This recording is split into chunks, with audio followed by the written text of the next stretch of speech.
এই দারুল কারাতের যে আমানত, সন্দেহ নেই।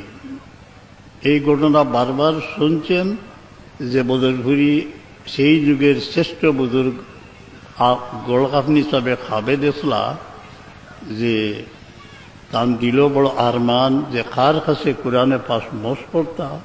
দেখা গেল এক মহফিল সরবরে কায়নাত সালাম তশরিফ রাখছেন আর সাহাবি তাই আরো ঘটনা। তখন সাহেব আমরা ওয়ালিদ সাহেবরে দেখাইয়া কইলা আপনার দিকে হুজুর পাশ ইশারা করছেন, আপনার গেছে। এটা মকবুল যখন রসুল পাক সালাম থেকে কর্তৃক অনুমোদিত করা। এবং মসজিদে যে সময় হুকুম দিচ্ছেন মক্কা শরীফ গেছেন কি করমপুর গেছেন তাই পড়াইছেন, যারার কাছে এই আমানতটা আছে যদি হেফাজত করবেন, আল্লাহ তৌফিক না দিলে হইতো নাই।